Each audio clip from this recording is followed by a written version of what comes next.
And good evening, everybody. Welcome to the studio this evening. I trust everybody is well.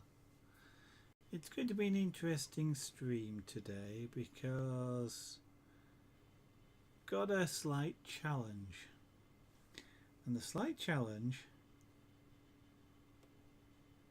is there. We have Junior asleep in front of me. So that's gonna prove an interesting challenge because, of course, I tend to end up with a lot of wood flying all over the place, and what I'm just trying to do now is just trying to make it so this camera will stay pointing at Junior so you can see him, and he doesn't like me doing whatever I was doing. You want a paw? Can I have something? So these people would like to see you, I suspect, probably more than me. So there's a Junior.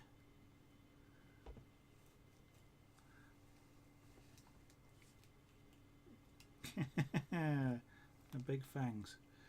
He's going to go to sleep. He's probably going to go to sleep. Fluffy Twiglet, good evening. I'm now just trying to position this camera so it'll stay there somewhat like that whilst I do some carving. So I've got to be a bit careful, obviously, with a cat in front of me. I've got a very sharp knife. He's awake. He's not asleep. And I don't really want to move him. But so I've just got to be careful I don't start sort of sending chips of wood all over him, because that'll upset him and he'll get up. And hopefully the microphone isn't too bad because he's off centered. He's knocked that off everywhere. But good evening, Fluffy Twiglet, if I didn't say that.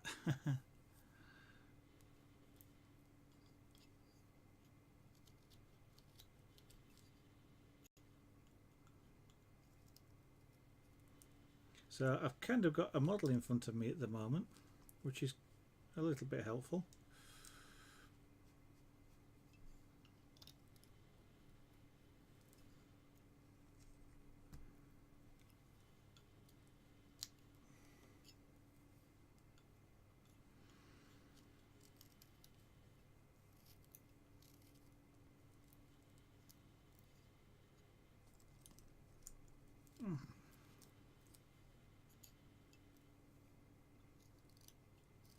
I don't know what happened, but over the past couple of days he's just decided that he's going to keep popping in. Yesterday it was just after the stream had ended that he popped in, but today he's done it somewhat earlier.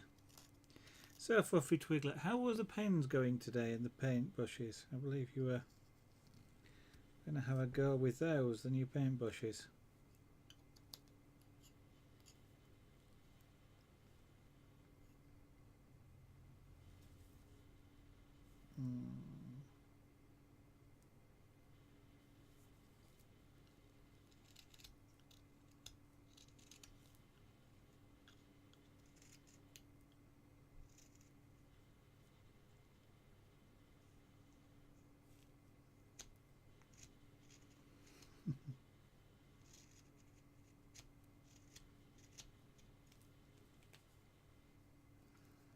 He's kind of half ignoring me at the moment.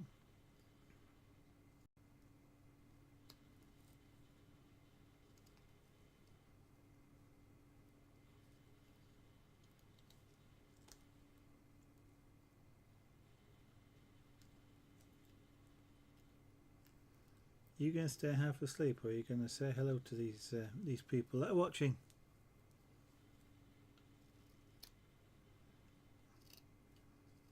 He's going to do exactly what he wants to do.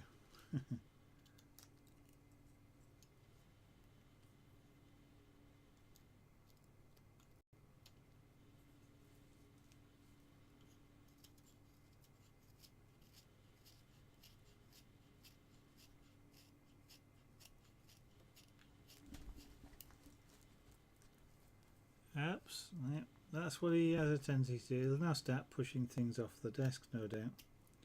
Oops. Sorry. Sorry, Mr. Junior. If I hit him with too many of these, he'll get them go away.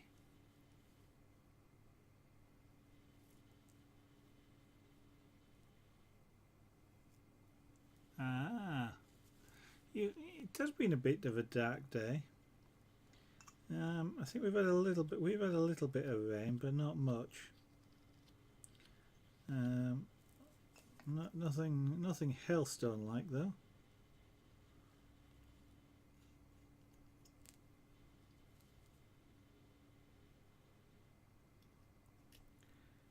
Yeah, so his ears are sort of right. Okay.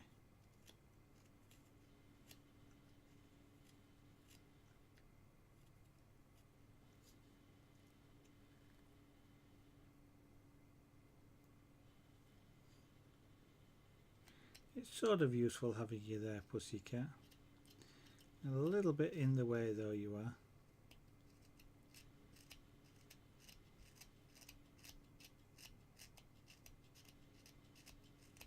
Yeah, I'm going to have to put those rings away as well. It looks like he's found the open packet and caused them to be scattered all over the desk.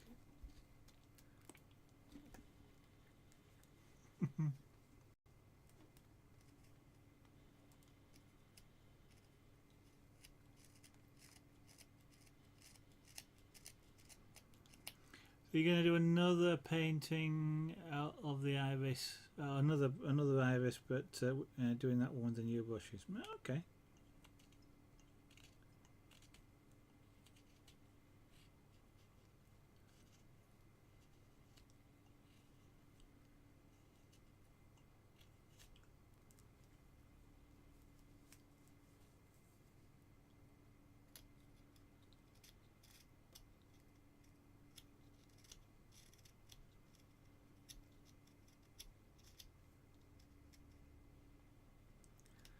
The face right on this cat is going to be the interesting challenge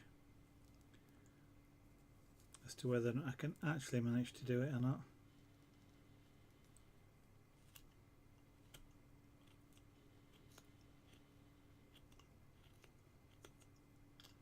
Working, and well, I suppose what I can do now is I can sort of do that and hold it alongside what is his face.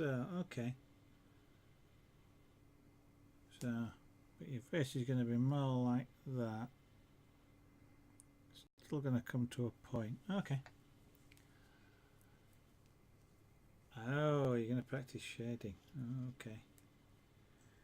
Shading is always a challenge.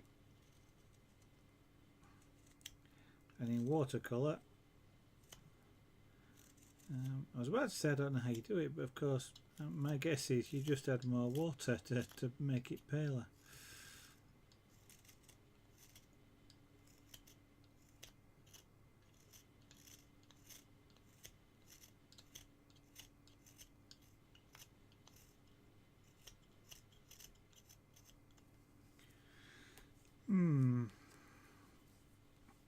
Okay, so how do I do this side? I'm working off frame, aren't I? That's because Junior moved the camera up at the same time as he came and laid on the desk.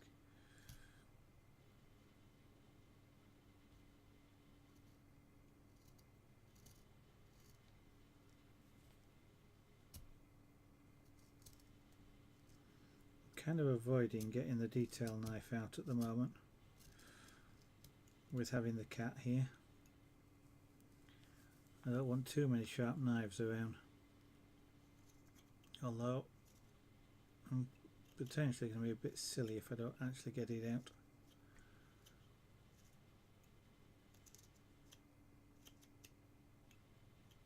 So yeah, I am being a bit silly because I'm working in a slightly unsafe manner, which is a silly thing to do, not only for myself but the fact that I'm doing it on stream.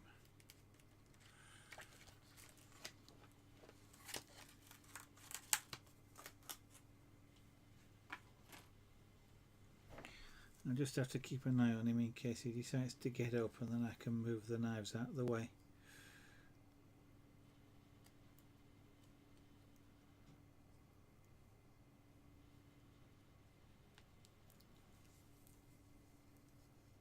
So I need to, as you can probably see looking at him, his face is kind of pointy, going to the nose. So I'm trying to make that, establish that sort of shape, and I'm not quite sure the right way of doing it.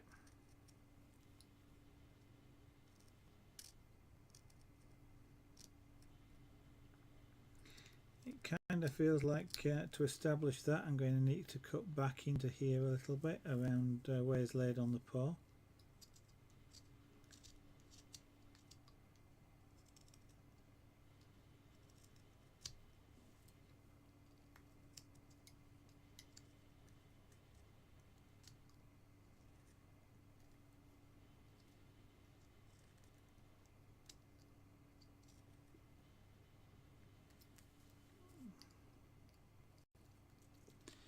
Which is a really awkward position. I'm wondering if I might do, no, I wouldn't. I was about to say I might do this better with a chisel, but I probably actually wouldn't, because I'd be using a V-gouge, and the smallest one is actually it might work with a V-gouge. There's kind of just enough space in there for it to work.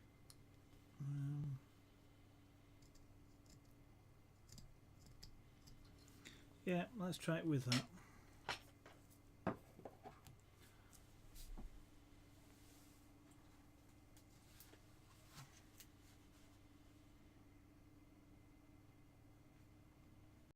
So one of these is a V, one's a U. I can never tell which it is. That's the V-gouge.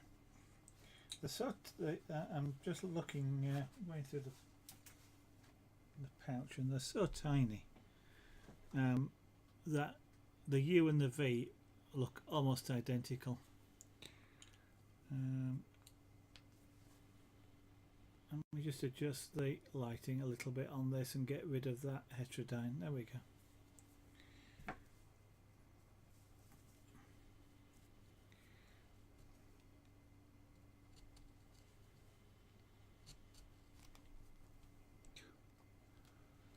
Don't do things like that, pussycat. You make me jump.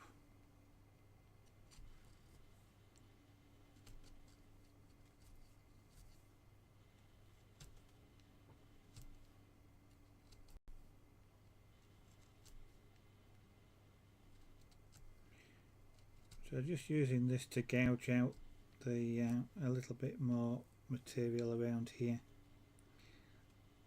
It actually needs sharpening. Why does it need sharpening? I wonder if it's because I'm using it, the angle I'm using it at. Oops, there's it. That's why I wear Kevlar gloves. I missed myself just then, but that was a close call.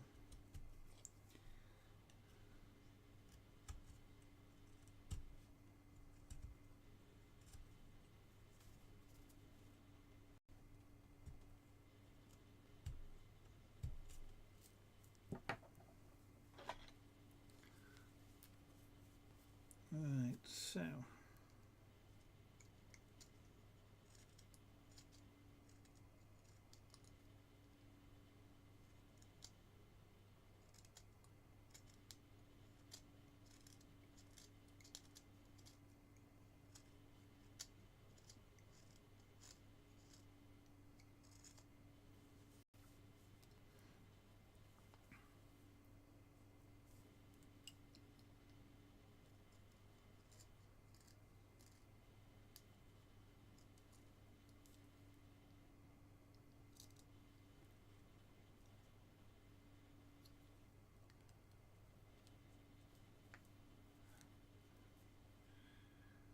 Now unfortunately with that camera I can't take a picture, otherwise I would do at this point.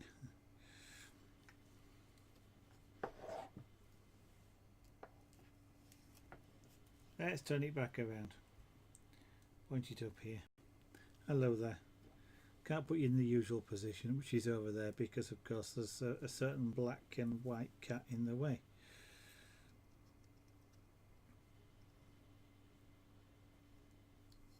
Which is kind of stopping me. Now then.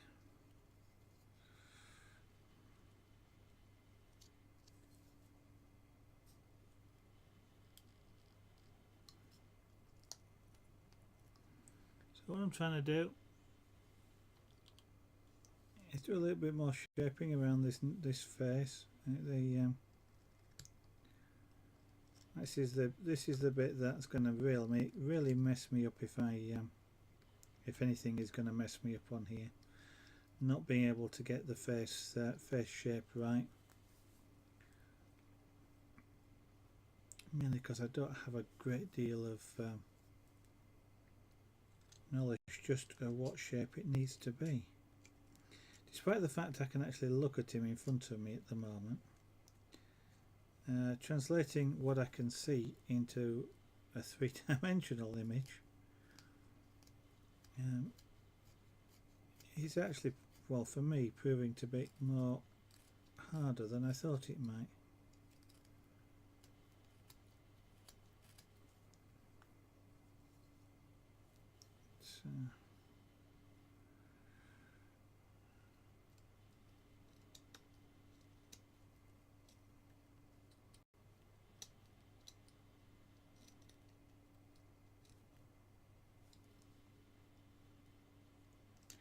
So as I always do when I've got this sort of problem of not quite knowing how to do what it is I'm trying to do, I'll just keep chipping away at it. Keep doing little tiny bits and seeing if they get closer to what I want. Which is kind of the way I've done it on all the two-dimensional art forms. So if I'm not quite sure of what something is supposed to look like or how it is supposed to be represented, then what I'll just keep doing is just doing a bit and a bit and a bit until it actually looks like what I want it to look like.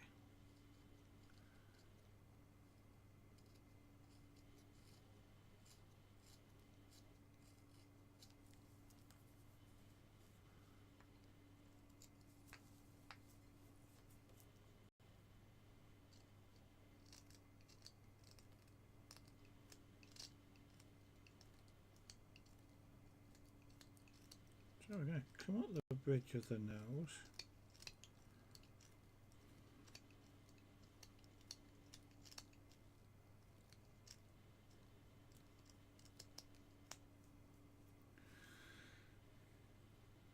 Into there, and his eyes are going to be about there, which means I've cut this wrong, but anyway.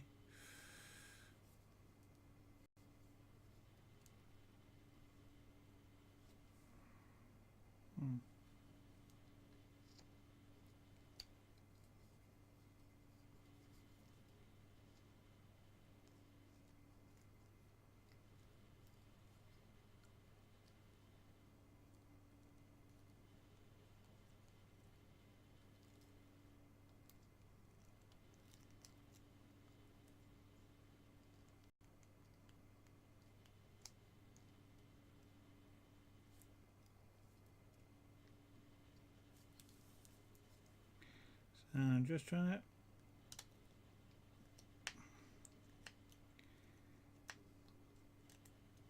cut the ears, cut an angle onto the inside of the ears, because that's kind of like what it looks like I should be doing at this point.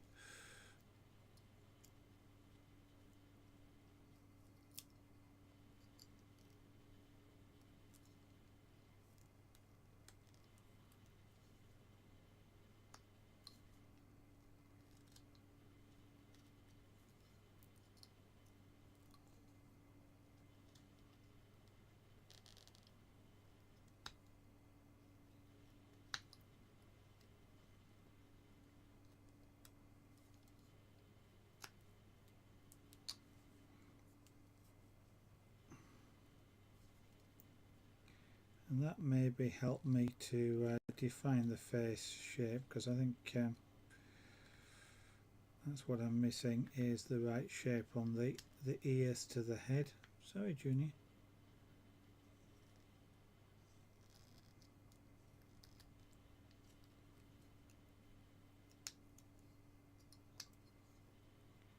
Oh, I think he's dreaming now. He's twitching away. Which is kind of appropriate for this stream, I guess. Oh, there you go.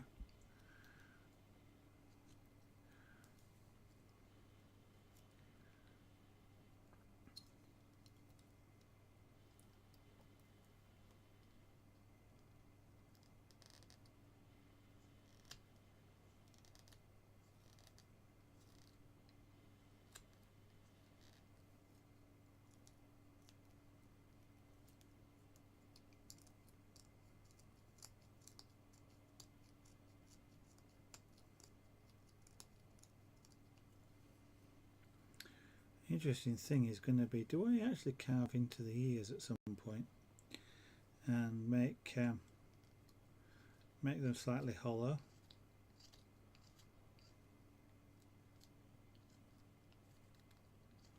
Or do I just leave them as they are, which is kind of flat?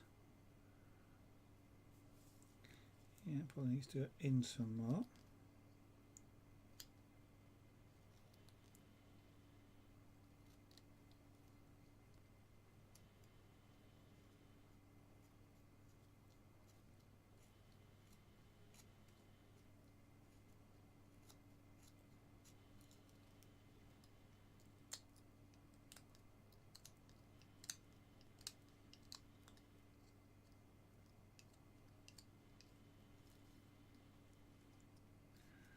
Now,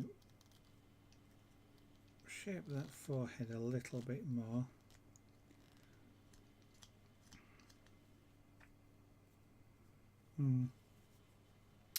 Sagini1, hi, welcome to the studio this evening. Nice to see you.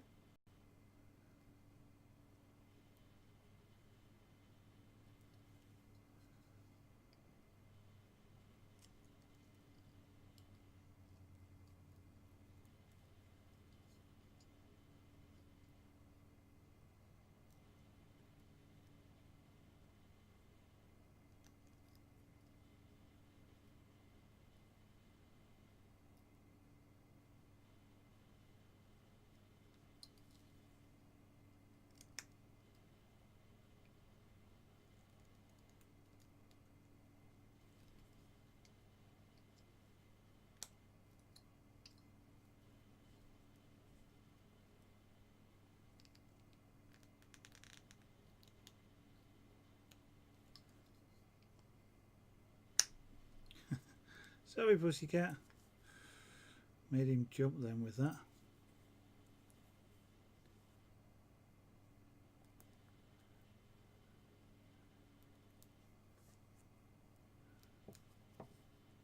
Oh, PM. Oh, okay. Studying a yeah.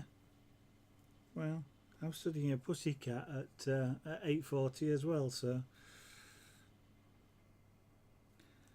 I'm not quite sure which is more complex, the flower or the cat.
I'm not really getting a shape I'm happy with here, but there again, what I may end up with is somewhat of a stylized shaped face.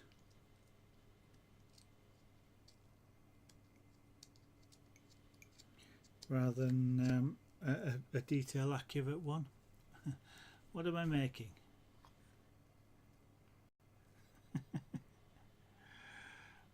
You can tell Fluffy Twiglet's obsessed by trains, can't you, Sogini one? She's always going on about trains. It's a pussycat, a sleeping pussycat, mimicking the one that's there. He is actually the model for this, but this one was he was in that pose about 6 months ago. I'm holding it to the wrong camera. About 6 months ago, at the other side of the studio, and I just sketched him on a block of wood, and I started carving it then, and then stopped, and just started doing it again, just to carry on with the practice, which is what I'm doing this for, because I really haven't used knives for carving, and I've not done much 3D carving, which is what this is, obviously 3-dimensional carving, before, so I'm having an interesting time.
Sort of coming, sort of not.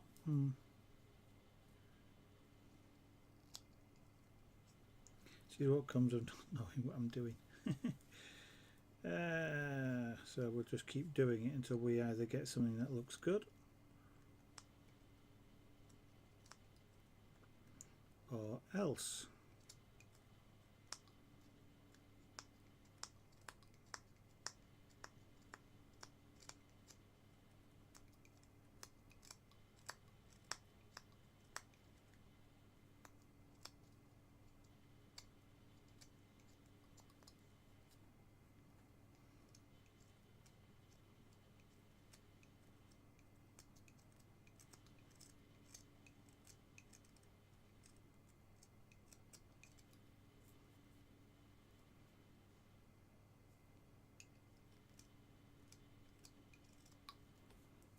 Okay.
Let me give this a bit of a sharpen.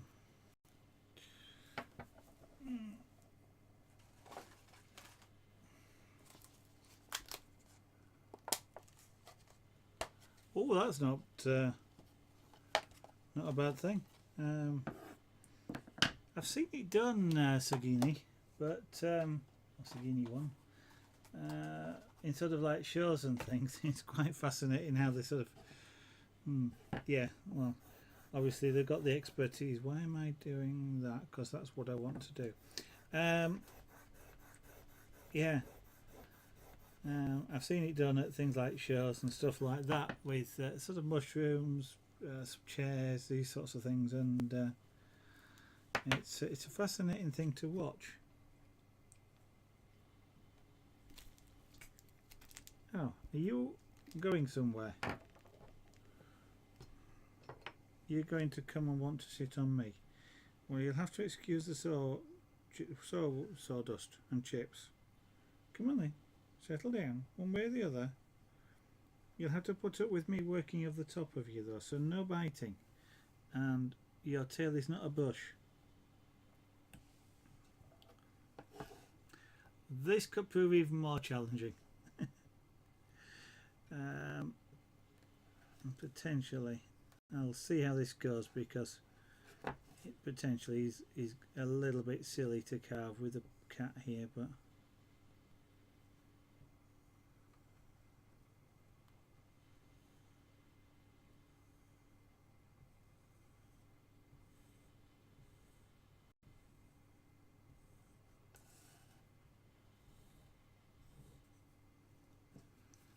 we'll see.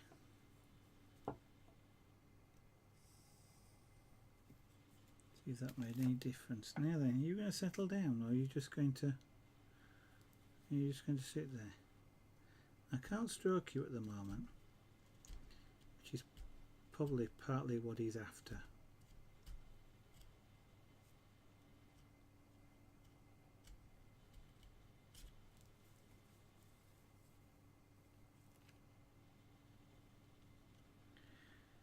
Funny, we're talking about potentially using chainsaws to carve things last night, and I think I actually prefer, although strangely enough I was looking at them today, I actually think I'd prefer using something like a grinder with a special what do they call it, an Abertech bit on the end, which is sort of chews through wood at an amazingly fast rate, and do stuff using that rather than a chainsaw. Chainsaw always seems somewhat of a coarse tool to me, but there again, you know, the guys when they're working with them have got amazing control, and they can get extremely smooth smooth areas like the tops of those mushrooms and things like that with just the edge of a chainsaw. It's kind of amazing, really.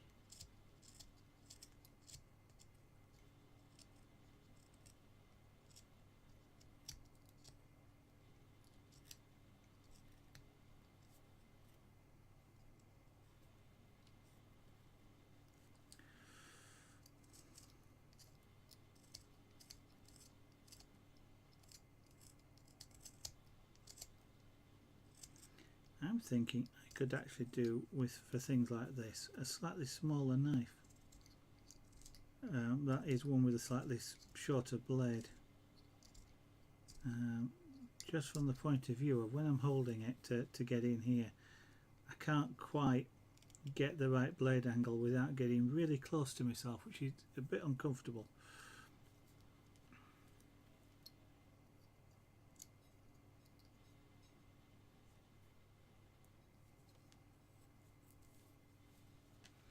To be something I'd kind of like to see on Twitch would be chainsaw carving. I could see that being quite an interesting thing to watch.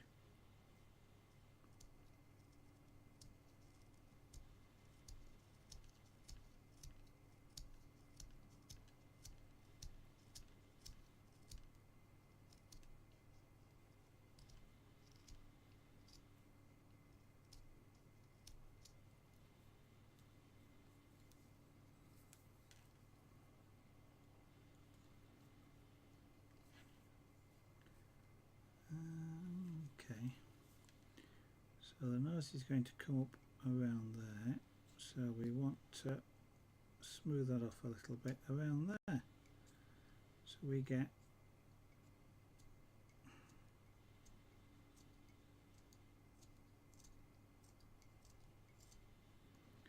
me working really tentatively so I don't jab the knife into my finger.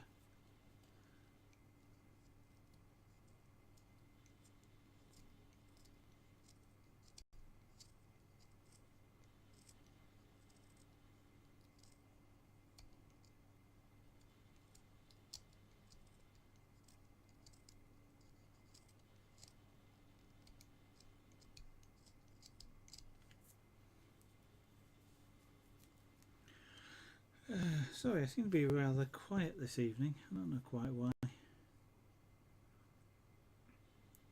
Reminds me, I keep thinking I must sort some music out for the background of the stream. It wouldn't be quite so much of a problem when I feel like being quiet then.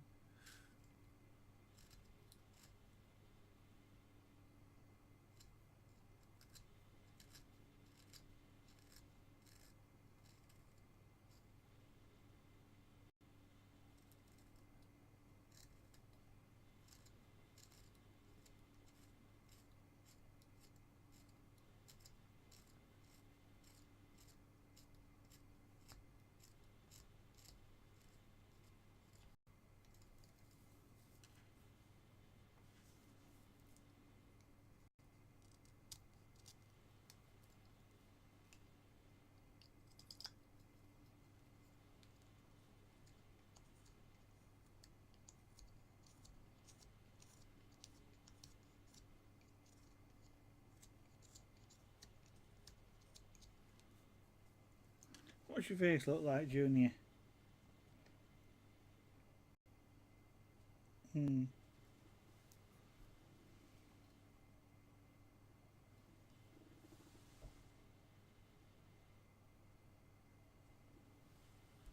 Sort of.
It's a real odd angle.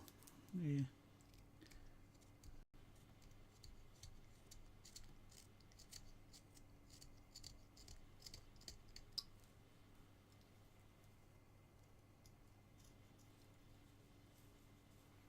Clouds Guy, good evening. Welcome to the studio this evening.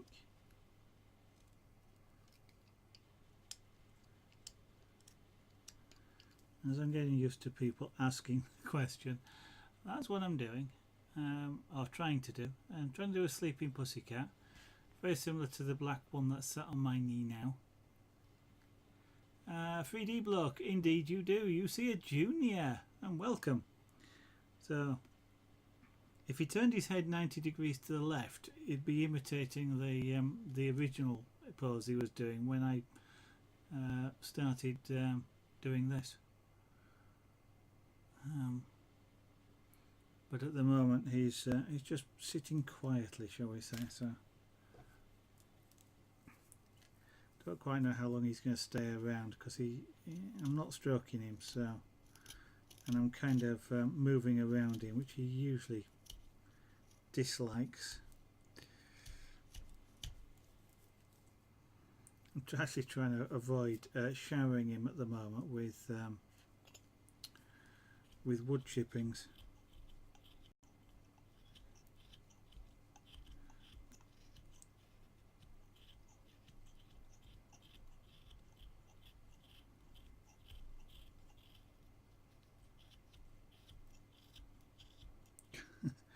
a little bit unsuccessfully as well.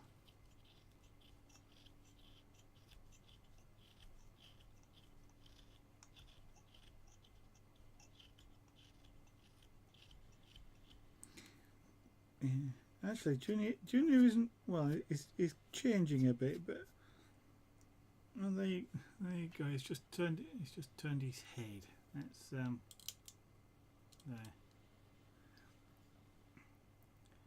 He doesn't. He's not really a lap cat. He does sort of sit on you occasionally, or me occasionally. I'm now studying his face because that's the hard bit. Faces. I'm not very good with faces. So he sort of turned his head, and actually,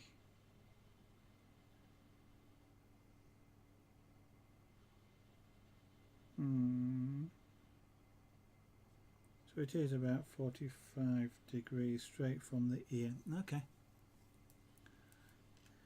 There are times when having the model sat on your knee is quite interesting and quite useful. Clouds Guy, thank you very much for following this evening. That's very kind of you. So by looking down at Junior, I can see that this kind of wants to be more 45 degree-ish from about where his ear is here across, rather than as rounded as it is. So I'm going to lose some of the rounding.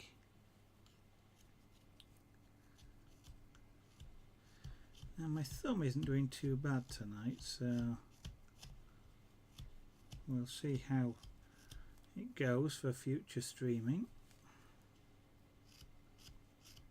That's my left thumb. For those people that don't know, I had to give my left thumb here is driving the blade, and you effectively get a pressure sore unless you're used to it, which I'm not. And I had to not last night but the night before, I had to take the night off carving, did something else, just to give it a chance to rest and recover. And it's not doing too bad today, but it is something I'll have to just keep an eye on, so to speak, because if I do it too much, I'll end up not being able to carve for about 2 or 3 weeks while my thumb recovers. So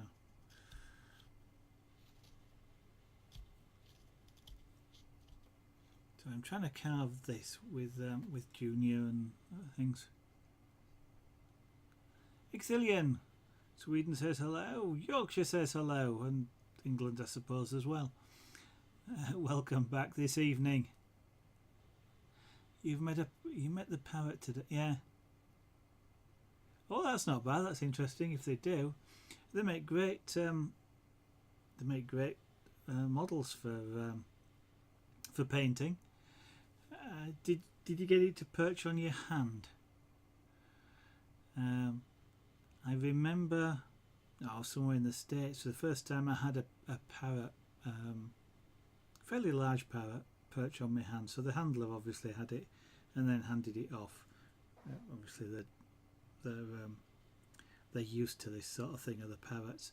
And I there's this sort of 3 foot long bird, if you like, that's about to hop onto my hand, and I almost threw it straight into the air because I was expecting it to be heavy, and they aren't heavy. They're really light, and I was expecting it to weigh my arm down, so I was already trying to resist the pressure that didn't actually appear.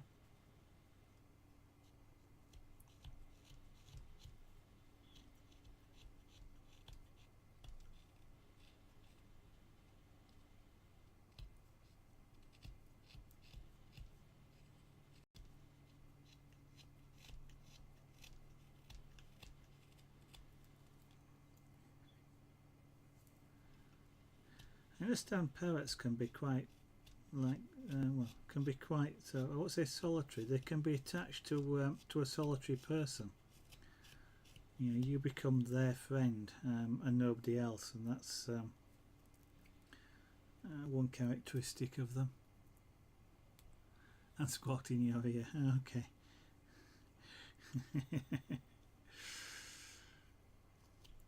Just to make sure that you heard well. As long as they didn't start nipping it. Now, those beaks are hard and they hurt.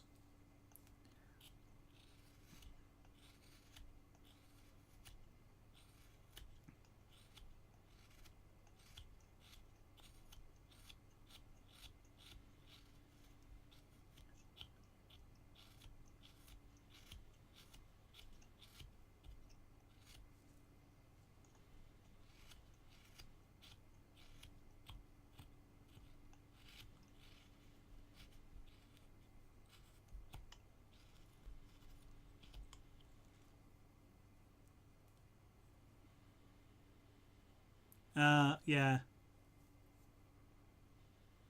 Okay. Yeah, I understand that can happen. They're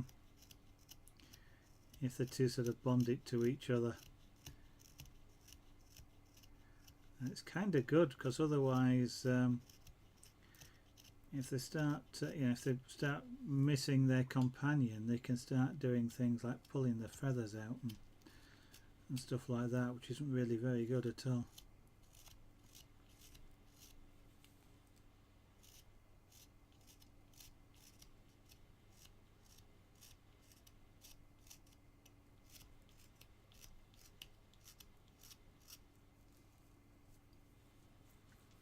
But they're nice animals,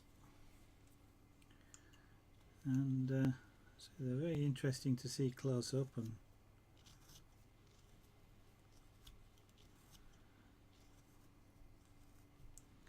you can stroke them as well.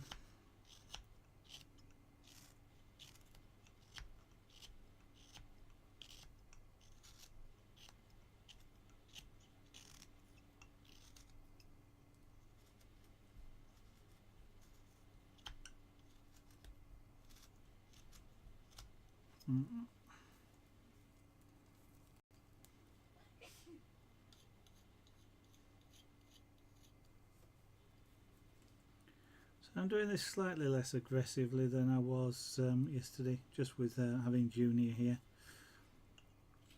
I really don't want to be coating him in wood chips. I don't particularly mind myself, but I do know that if he suddenly springs up coated in wood chips, you know where they're all going to go. And that is everywhere. And then I don't particularly want the job of cleaning up afterwards. It's bad enough with just what gets out, on me and on the desk when I normally do this. Yeah, indeed, it looks like it. Okay, Fluffy Twiglet, have a good evening.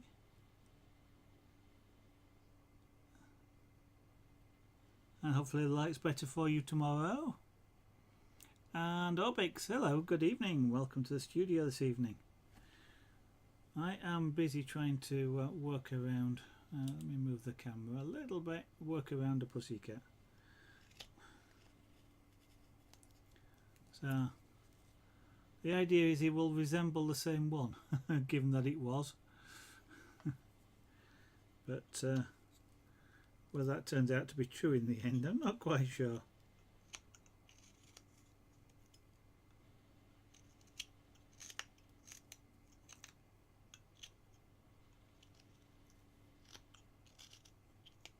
Zoe, they'll catch you with something.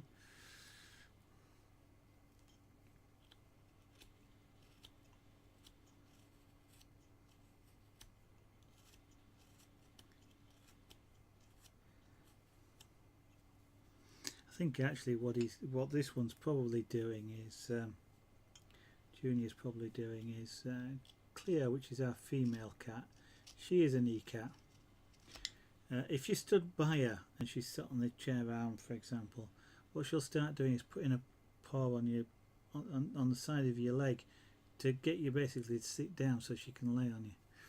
And she's been up here in the studio basically for the past 3 or 4 days. She goes out of the studio to eat or to go go to the toilet, and that's about it.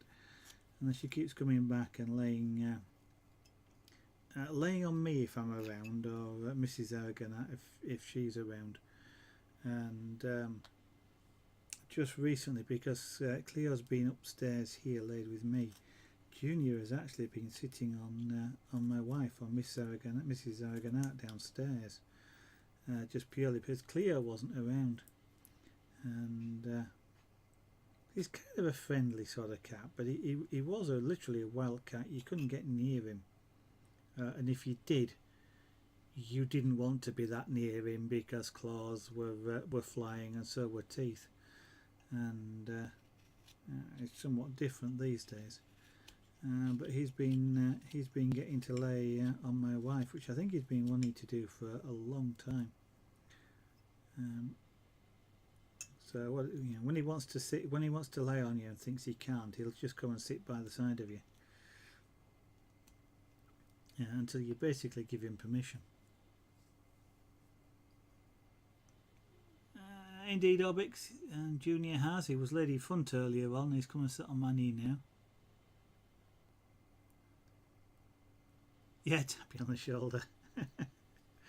Yeah, Cleo's the only one that does it. These two, these two don't. Junior comes and sits by you, and sort of, I don't know, somehow gives the impression that all you need to do is invite him, and then and it quite literally. I mean, it I suppose it sounds odd, and I don't know if it's just body language or something. But if he sat by you and you just go, "Yeah, it's okay, you can jump up, Junior," he literally will.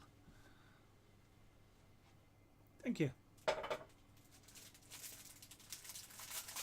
There's been a delivery of a cream cake, a chocolate eclair, I gather. No, just on the end, yeah. It'll have to be. I'll just have to watch if Junior decides he likes that. I'll have to rescue it, but while he's here, I'm pretty safe.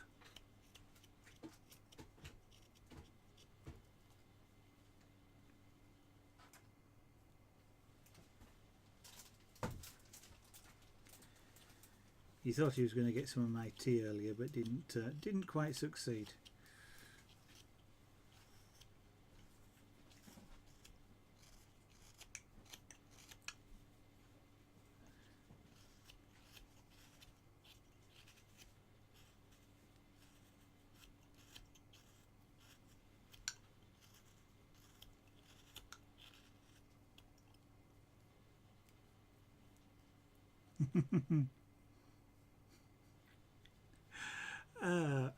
I shall have to tell Mrs. Aragonite that you consider her a fairy.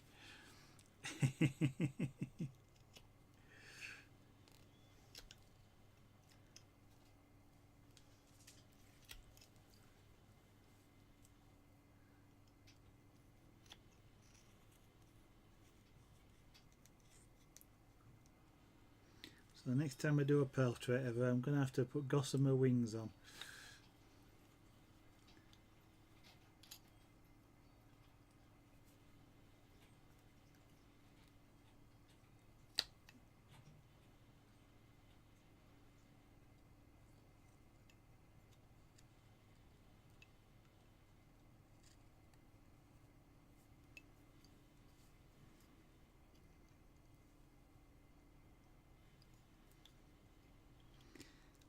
I'm not sure whether or not she actually believes in fairies or not. I'm trying to think what the artist was now. I used to make jewellery, and always used to be sort of believed in fairies and sort of incorporated fairies into the jewellery. I can't remember the name now. Not seen them around for a while.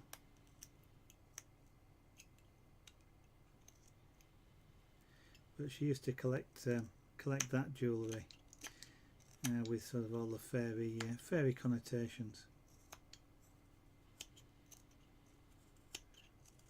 Kirk's Folly, that's the one. Kirk's Folly was well, I suppose that's the company. I can't remember what the actual artist was.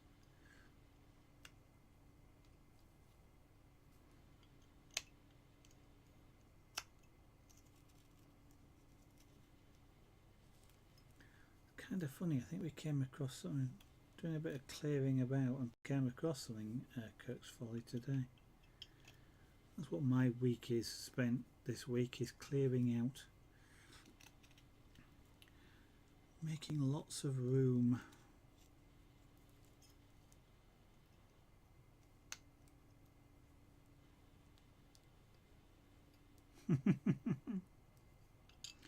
Yeah, I think it's sort of a very busy gremlin. Is that, to be honest? It seems to visit here quite frequently, no matter how often I tidy up the cables or how often I tie them together or lay them out neat. He always seems to get in and do that. Does it with power cables as well. I've got a load down here that he's had a good go at.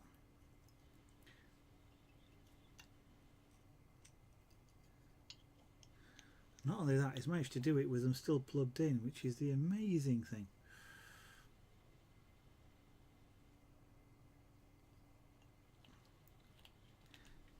I keep thinking what I'll have to do is put a cable tray on the back of this desk, but there again, given that this desk is against the wall, that's maybe the last thing I want to do. Can you see the things I've made so far?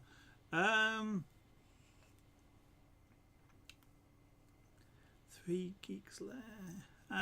Yeah. I'm hesitating because of the of this fella. This fella who's laid on my knee. So I can't. I'm not sure what's going to happen if I move, but we shall see. He already worked out what was going to happen. Okay. Hey! That's enough. So I don't hurt myself carving, by the way. Junior has just decided, as you heard, that he's going to break my hand.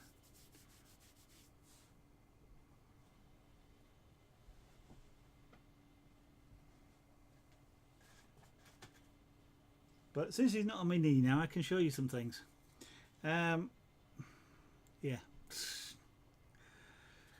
I'll get something on that in a minute. That was the last thing that was carved on stream, which is a dragon. This is a relief carving. Actually, it's not bad, Obix. It looks worse than it feels. It's just a skin scratch. I will, however, because I don't want it on any of the artwork, I will, however, just daub it. All I was doing was moving his tail out of the way, you see. But that's his nature a little bit. He's a wild cat, which is sort of been tamed. So he's sort of, we and him has sort of tamed himself, shall we say, and he moved in. I do pyrography as well, so I do more. Here's another carving before I show the pyrography. So that's another pyrographic item. Sorry, a carved item, relief carved.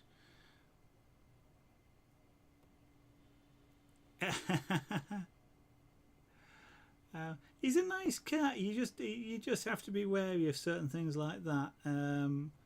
He doesn't like his tail touched, but usually he's not bad. At one time, for example, I wouldn't be near him if he was on the desk here. He would be likely to just strike out at anything. But these days, he's a heck of a lot more plastic. I can actually pick him up and put him across my shoulder. You know, so his face is right next to mine, which, yeah, even last year you would not have done.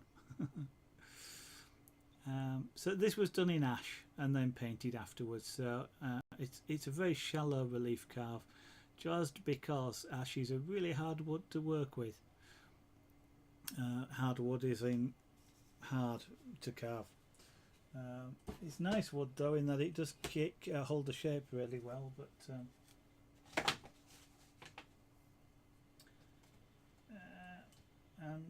yeah, no, the glove wouldn't be any help actually for AD, because of course his claws will penetrate it without any problem. This is to stop slicing, not puncture. So his claws would go through. Not only that, he'd catch them on it, which would make him a little bit annoyed, and then he'd go absolutely wild.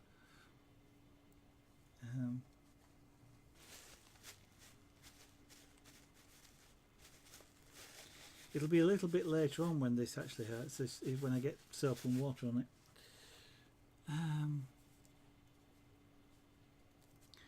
How long have I been carving? The first carving I did was about 3 years ago, but I've only done something like about half a dozen pieces. I kind of stopped for a couple of years, and I've actually only just started again because I'm streaming, and the streaming has made me do a heck of a lot of more art than I was doing before. So, pyrography. That's the pussycat that just scored my hand. And I've been doing pyrography just a little bit longer than carving. So there's Junior. And this one is Felix. He's another of our cats, who's a little bit poorly at the moment, but he's doing quite well.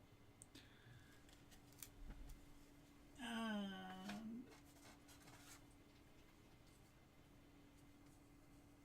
yeah, a bit more pyrography. So a door hanger. Thank you. That's kind of you. So a door hanger, a fox on one side that's awake, and a fox that's on the other side asleep, for obvious reasons. Yeah, indeed. Have you seen this cat?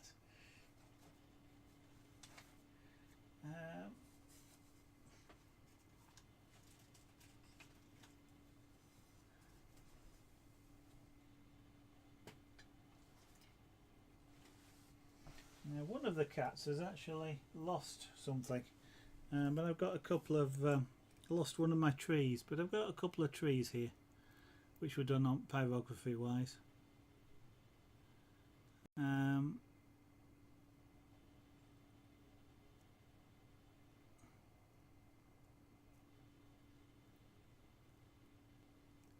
So that's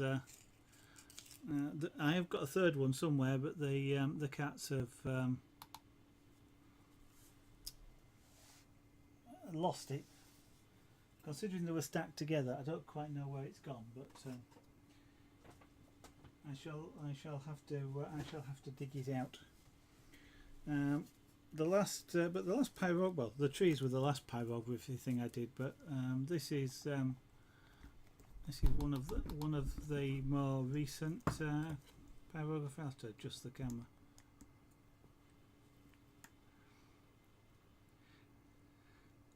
Yeah, that's an interesting thought. The Geek Slayer. I will.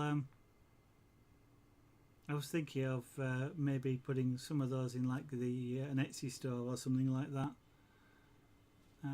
But those were literally just done freehand. Didn't know what I was going to do at the time, just to see how I could do it. So this was a pyrographic item we finished about a week or so ago. Hedgehog? What hedgehog?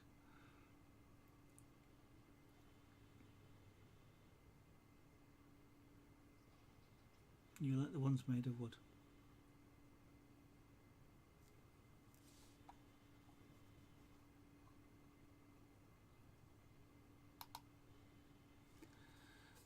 So this is a monorail from Walt Disney World. It's actually about 50. The monorail was about 15 years ago. So I think they've replaced it since then. But indeed, you know, the school's out still. Well, they're just going back, aren't they? So And then the one before that, Salute to Sunset. Yeah, so you've got an elephant there, obviously. I don't know if it's an Indian elephant or an African elephant, but this is an African savanna, so if I've got the elephant wrong, it's a zoo. But it's intended to be at sunset, and the pose just struck me as the kind of elephant is just sort of almost waving at the setting sun.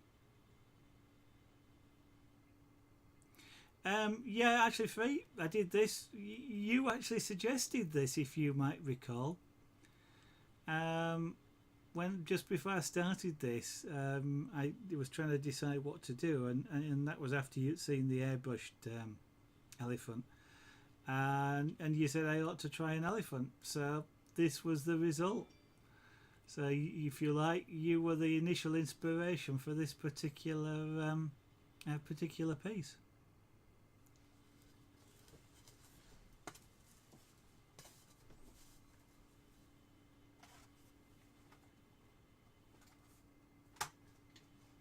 I don't know where the other tree's gone. It was more of a poplar tree. So that's two of the art forms. I'm taking my glove off because I don't want to scratch anything.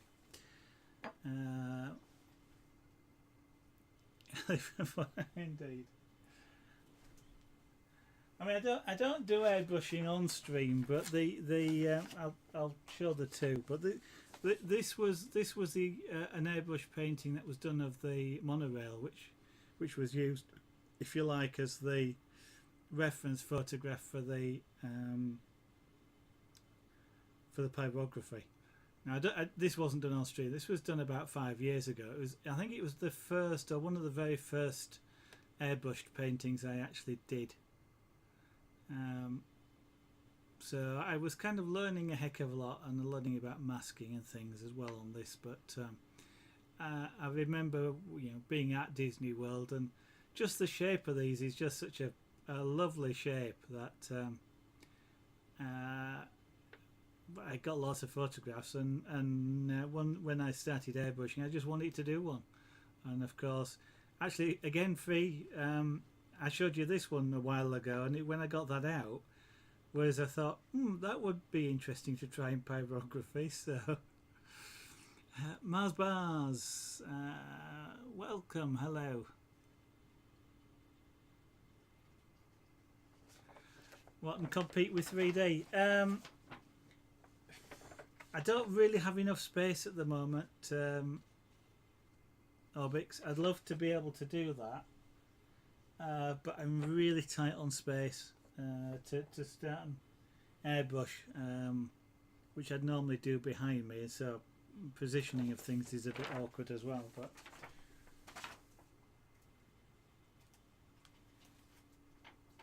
so, talking of trains, and Fluffy Twiglet's gone, so this she won't get too excited. One of the other crafts is Punchcraft, which is kind of like a miniature rug making. Use a big needle to push loops of thread through a backing material. So that's one of the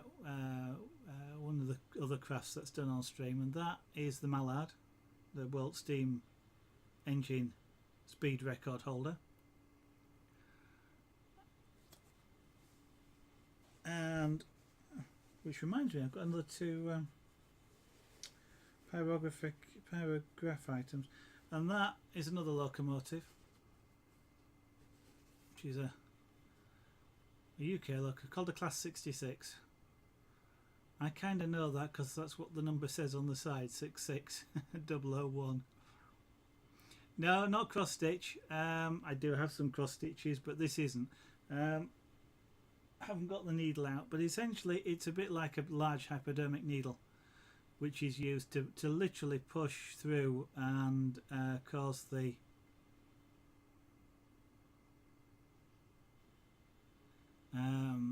and cause a loop of thread to be formed when you pull it back through the material.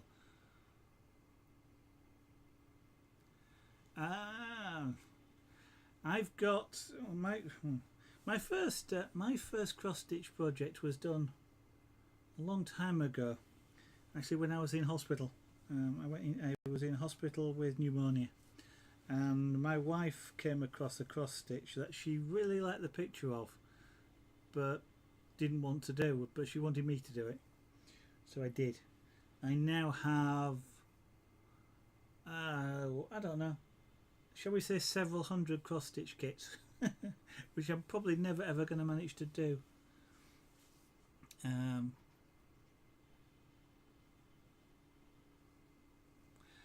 You're trying to find kids' music for an ad you're doing for school. Yeah, can't help you there, Mars Bars. I'm not very good at music-wise. You feel that oils are going to take up. Yeah, sometimes things like that sort of just do, don't they?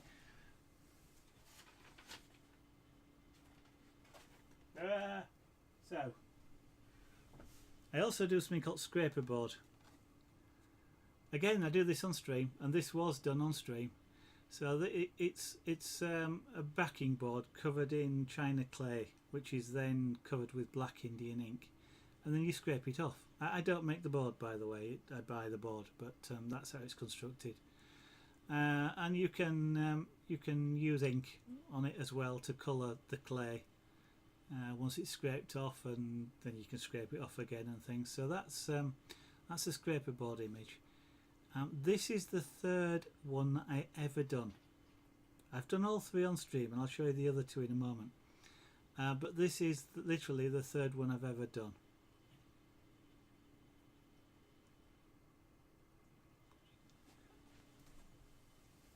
I'm just putting it back safe because they're not being varnished yet, and I don't want them to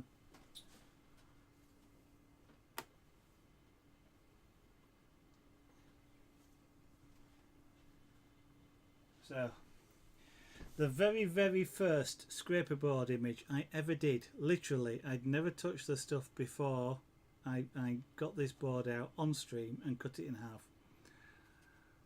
And that's my very first scraper board image. And that's actually a portrait of a gentleman called John Miles, talking of music, which is kind of ironic because one of his most famous pieces of music is called Music. He's still very active in music scene. He doesn't play very often these days. He was in the charts for quite a long time, and one of his albums was called Zaragon, which I'm telling you because you are probably thinking that sounds very similar to something else that you've just heard of, and that's where it came from. And the second one, I could not resist this as a second image because this board is beautiful for this sort of thing. I don't have my gloves on, but so I've always wanted to do that image. I've always wanted to do it in airbrushing and never got around to it. But scraper board, it was just begging to be done. Was that one?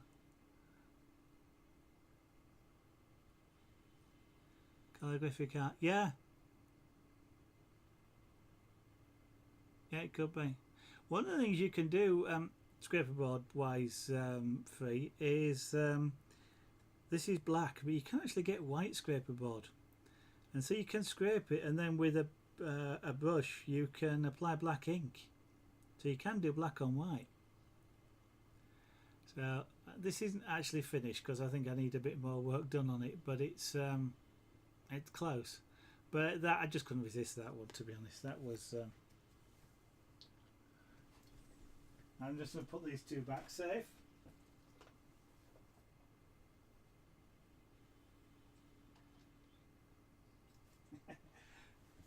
Okay, I'm going to show you something else that was done on stream as well. There you go. That was built on stream. A quadcopter.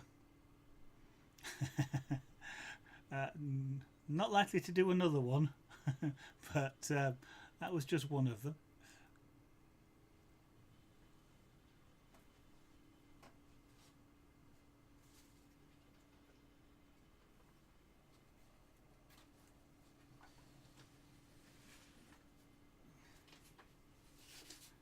As Free mentioned it, as I said, this wasn't done on stream, but that's the elephant Free was talking about. Again, you know, a beginner airbrushing, and so that's sort of where it came from.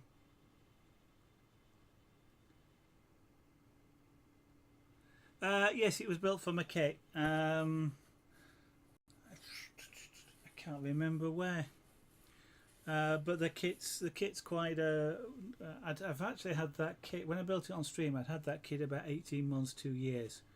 So the newer ones are probably better. Actually, that one I don't find a fantastically good flyer. I've trimmed it out. I think what I'm going to have to do is reset its trim and try again at some point, because it really didn't fly very nice, which it's supposed to be. There's another airbrush, again not on stream, but since I'm showing airbrushing, that's a monochrome airbrush done with sepia tone, and that's actually a film set in Spain of a cowboy town from America, but that was done with an Infinity airbrush. That's when I just got the Infinity free, which is great for super fine detail. So that's what that's done. Everything on there is done with an airbrush. Nothing was done with anything else. So you can pull some really fine lines with the Infinity.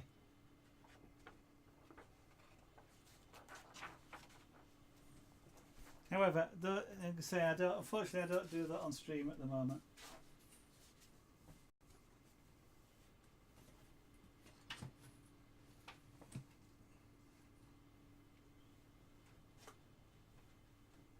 I guess that just leaves one art form left. And I'm not sure you're going to be that interested in this one, to be honest. Some chainmail. Now, if you're suddenly thinking about armour and knights and swords and things, forget it. Not in this studio. It's jewellery. But I can show you. I can show you some chainmail jewellery.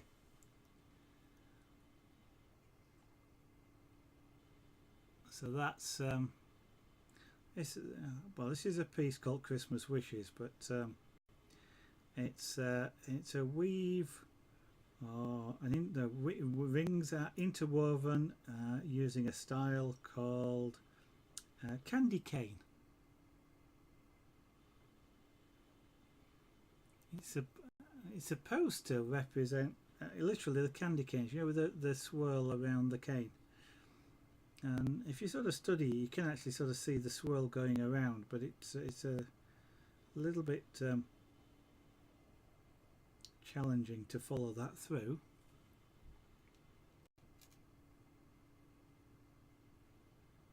Yep, into RC models indeed. Just before I do any more of that, I've got a 6-wheel Tyrrell just to one side of me, but it's got stuff piled on top of it, so you can see the sort of see the truck there. That's an RC truck. So I'm not racing. It's a long time since I've done anything like that. I used to actually like racing the electric drift racing, but that's a long, that's about 20 years ago.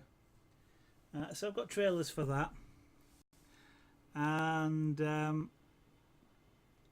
I've also got a 1/12, 1/14 scale tank, a leopard tank. Just it's half finished, so I'll maybe end up finishing that on stream, but that needs airbrushing as well, so that might be for a while.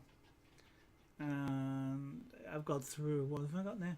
2, 3, 4, at least 4 helicopters.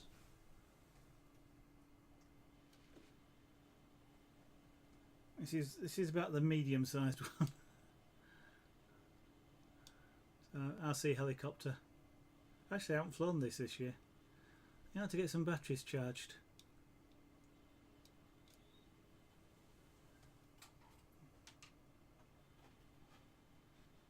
Hey, you got an electric, petrol, oh, something like a barger, something like that.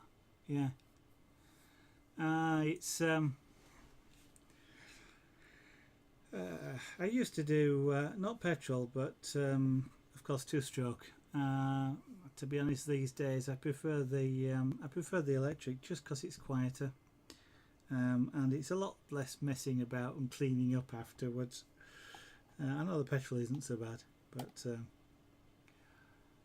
another candy cane. I actually love doing the rings because it's just, well, apart from it can be extremely frustrating sometimes when you start, like this one.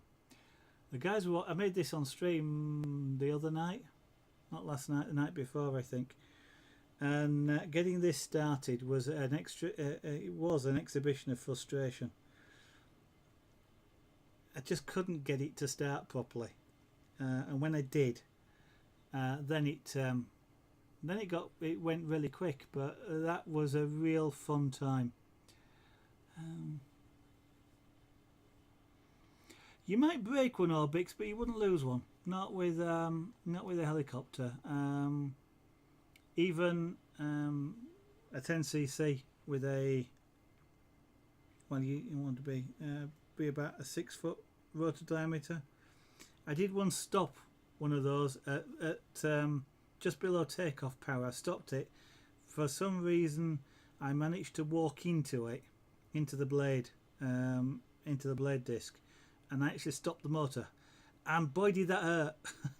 It cracked my shin bone. No, it didn't crack it. It hit with a hell of a bang, as you might imagine. No damage to me other than a severe bruise, and I was so hopping for 10 minutes, and it hurt for about a week. But I did stop the engine. But yeah, if you put your hand or anything near a spinning rotor blade, well, you kind of deserve what you get. You like noise? Yeah, they can be nice. Can the noise? I mean, I admit it is nice, but I also like the quiet of the electrics. In fact, I love slope soaring, which is flying a glider off a slope into the wind, and they're not silent because they make a heck of a racket when they're travelling at speed, but relatively speaking, that is. But I love that silent flight. I've got another weave here. This is called a full Persian weave. How about something a bit more prettier? This is a weave called European 6-in-1. So this is seashore ripples. So you've got water rippling on sand.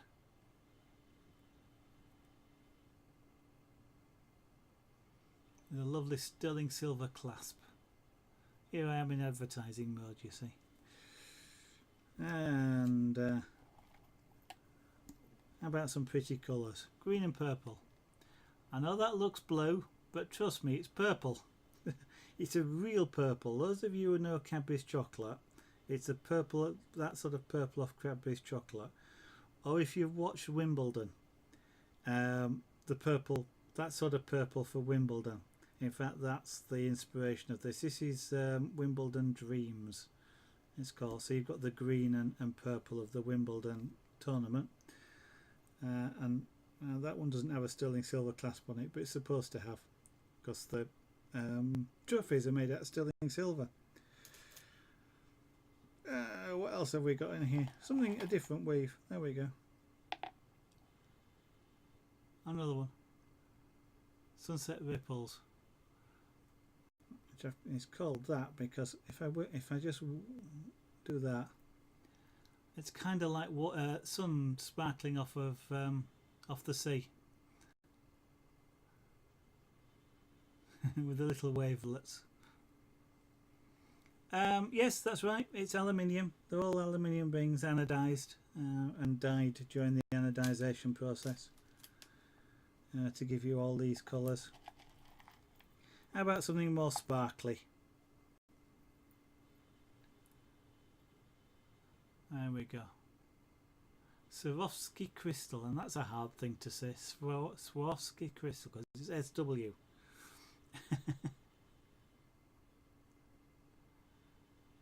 I'm trying to turn that one.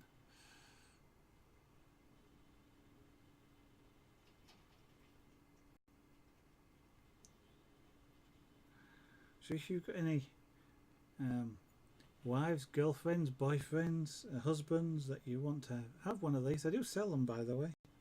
Told you I was doing an advert. How about tiger stripes? So this is a European 4-in-1 done lengthwise rather than crosswise, just to make it a little bit more open. But you've got the tiger stripes.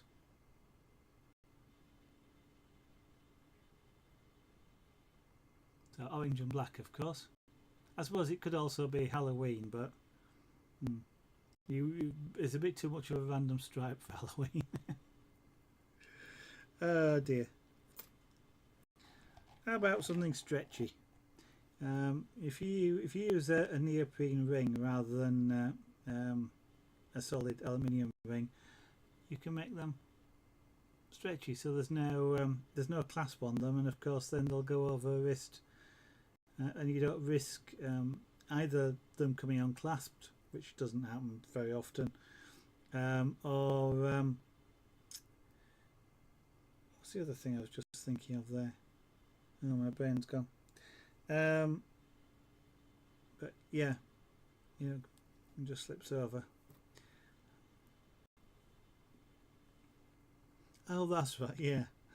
Seeing the clasp on there reminded me. Have you ever tried to fasten a lobster claw clasp? They're not bad, but they can be tricky at times. You don't have that problem with a stretchy bracelet.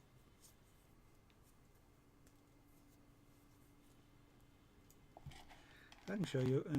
You've already seen that weave. This is actually called a half Persian 4-in-1. That's what my bracelet's made out of, made using, and that's the same one, but that's a pale pink and pale blue. How about something? Oh no, that's you. I'll show you this one. So half Persian again. This one though is 3-in-1, so it's a bit more lacy and delicate looking, even though it's the same sized rings as the one you just saw a moment ago. Something a little bit more commonplace, I guess, is going to be this. In terms of, this is a box, what they call a box chain or a box weave, because it's sort of square-ish. It's rectangular actually, but it's box shaped, if you see what I mean.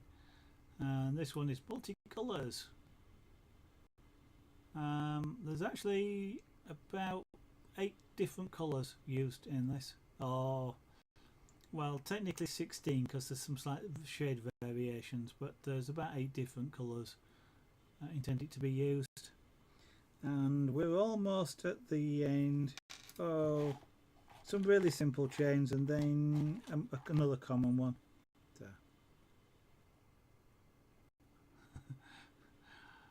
Pink rings, doubled. So this is what they call a 4-in-2. It's because every pair of rings, which form a has got 4 rings going into it. 4-in-2. This is actually an anklet, actually, so it's a bit longer than a bracelet. And just clips around an ankle. Filled gold clasp. Actually, that's got an interesting name. It's called Tickled Pink, for obvious reasons. Yeah, I love making them free, and I actually love experimenting and just trying out all the different weaves. And so yeah, I get through quite a few. A fairly simple bracelet. it's in gold colour, although the clasp itself, which is a lobster claw clasp, is again filled gold. This one is just called simply gold. I get very obvious sometimes, and I think what people most recognise chain wise is probably going to be this one, which is a Byzantine weave. This gets used a heck of a lot for jewellery or variations of it. Curb chains are very similar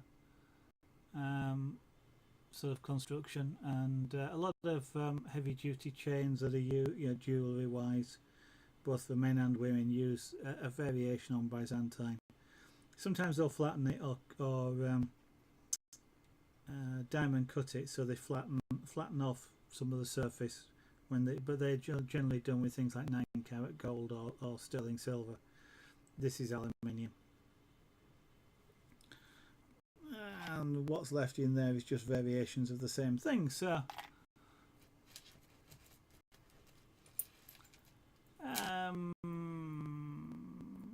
is UK Dig, good evening. Your old account got hacked. Well, let's hope it got sorted out. I have got a few other little bits and pieces around on the desk where I've experimented. This is one that's half finished. That's called dragon scale. This will end up being a cuff because of it being so wide. Rather than a bracelet, it gets called a cuff when it gets wide enough. It's about half finished, and this is in a dark rose and purple. And there is UK Dig. Welcome, thank you very much for that. So I'm looking forward to finishing this one. I really enjoyed doing that, and I've got some little tiny examples of things that I'll try little things out, and I'll make about 1 inch of chain, and I do have some on my desk, but they are underneath Junior, and I don't think I want to disturb him. Here's a little, I've just come across one. You've seen this weave before. This is the 3-in-1, but these are titanium rings, anodized titanium again, and titanium doesn't go shiny, it goes this sort of dusty colour. That's also green and purple. The tennis theme.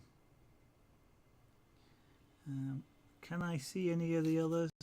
Oh, I might just be able to get at some little samples. I also love trying little tiny rings rather than the big chunky rings. So I've got this here. This looks like Byzantine. It sort of is. It's actually called Turkish round. Byzantine has got 4 sides. This has actually got 6. But that basically makes it round. So it's almost like a tube, and it's lovely and tactile. I do love playing with these rings. They're just so nice to get hold of and just to run your fingers through.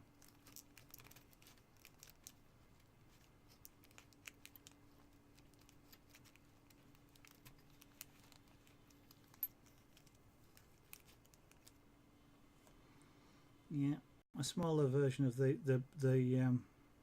blue one, the sunset ripples. So this is sort of blue and purple, and a little bit smaller. So as I say, I just like sometimes trying out little small, seeing just how small I can get some of these things. Because you get, and just to show you a difference, these two are exactly the same weave, but are using different ring sizes, and there's actually the same number of rings in both of them. Let's see if I can hold them up like that. So you got a really chunky one and you got a little delicate one. It's kind of cute. I'm carving a pussycat. I'll show you again in a second. I've just managed to find one final. The box chain that I showed a minute ago. This is called round mail. Box chain is, as you recall, four-sided. This is also six-sided. So again, this is almost round. So again, a little experiment with the little tiny rings. I hate actually to think how many that would need to make a necklace, but it'd be quite fun making it, I think. Anyway, so there's the big advert. You've seen everything, just about, including some things I didn't actually do on stream. Pussycat. That's what is being done. This fella. The fella who scratched my hand.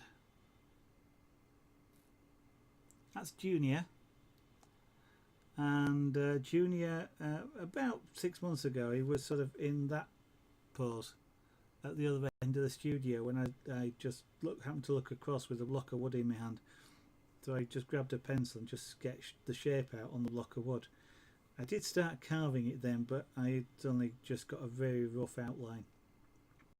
And so I picked it up again a few days ago and decided we'd have a go at carving it on stream. Because this and another piece that I'm not going to show you. There's two small, fully 3D carved almost. It's not going to be carved on the bottom, but essentially it's fully 3D carved. And these are the first two 3D carvings I've done. I've only ever worked on relief carving before now, like the dragon, which I did show a little while ago. Indeed, he is Laser. He can be a little bit less than adorable occasionally, but he is indeed a beautiful cat.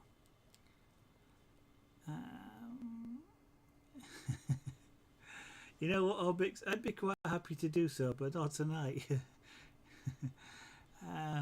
You need a full chest of ringmail armour, in which case I would highly suggest you go to a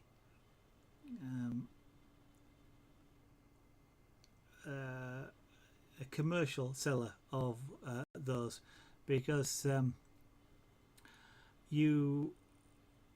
for someone like myself, or some, Mr. Boom Batty, or even 84 guy who do chainmail on stream, it would cost you several £1,000s, dollars, whatever the currency is appropriate, for something like that, just because of the length of time, the manpower it takes.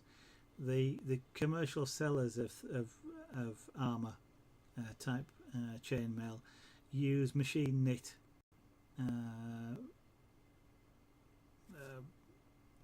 garments. So the garments are actually made by a machine. They're knit on a machine, and therefore the time and the costs are significantly less.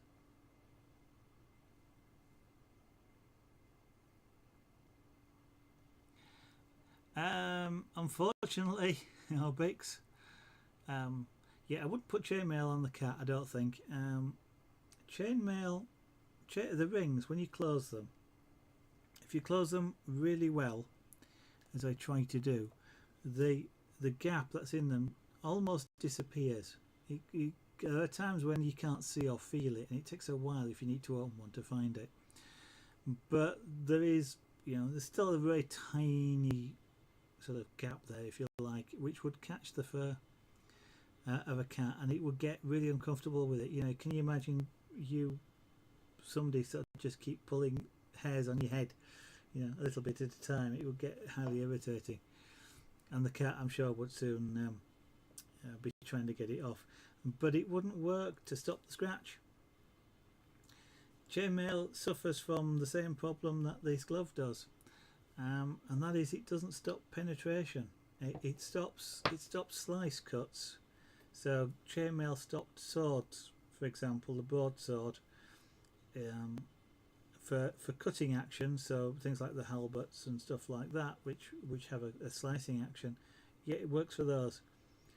Chainmail doesn't work for arrows, for rapiers, which are thin swords when they're stabbed, or for cat's claws, which would go straight through, I'm afraid.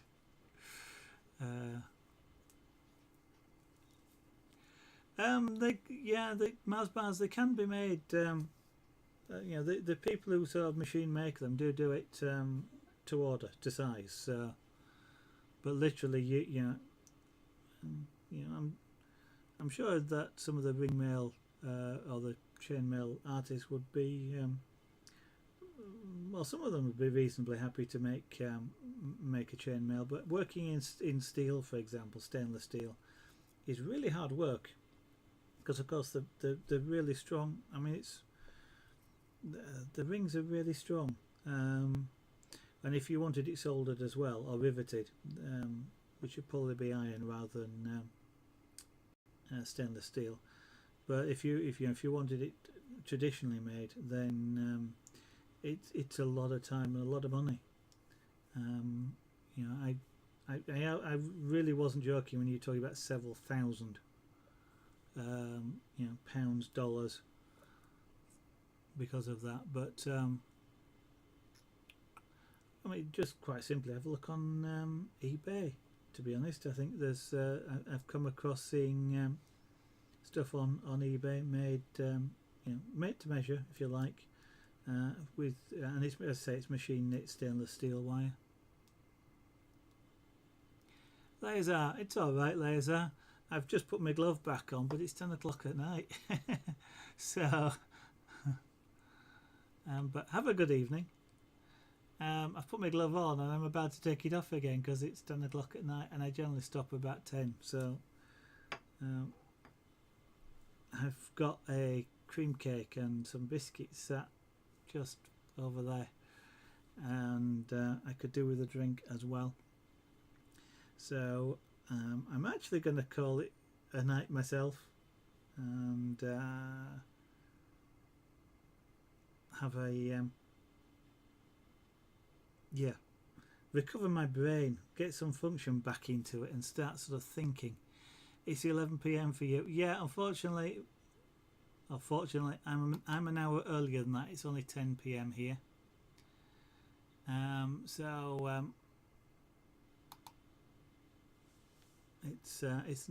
It's not too bad. Yeah, you're both in a similar sort of area of the world, I believe, Exilian and Laser. I mentioned, by the since you've got me doing the advert earlier, and I mentioned I was selling the jewellery. I might as well point you at the shop, shouldn't I? So I'll actually type it in chat, because that way.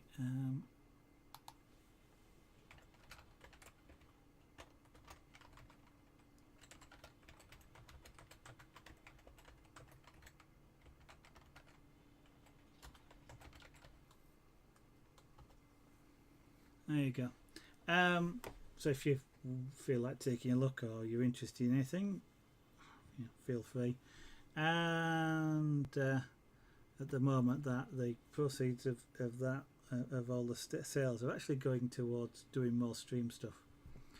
Because as 3D mentioned, there's a lot of jewellery there. You go through a lot of rings, and I kind of buy them in sort of. Well, these aren't particularly large bags, but there's quite a few, and you go through those quite quickly. So, thank you all for watching. It has been fun. It's been fun working around that pussycat, and getting a chance to show off a little bit at the end there. So thank you, whoever it was that asked. And Obix, don't worry about that. I'll be around the night after. So if there's anybody that is watching that isn't following, then of course I'm going to encourage you to do so. Just push the follow button. But of course, if you're not interested, that's okay. If you're just after notification and don't want to follow, you can follow me on Twitter. Okay, it's a different sort of follow. It's @Zeragonart. Details will be on the end plate in a moment. They're also below the stream window, just in case you come back later and forget. On the other hand, just want to try and catch me, to borrow a phrase from 3D Block, which I'll say in a moment. I stream 7 nights a week from about 8 PM in the UK, 1900 hours GMT, or borrowing from 3D Block, about 2 hours ago. Subtract 2 hours from whatever time it is now, that's 8 PM UK time. So now you know when it'll be tomorrow. Thank you all. Hope I'll see you again in the studio. And again, thank you for watching.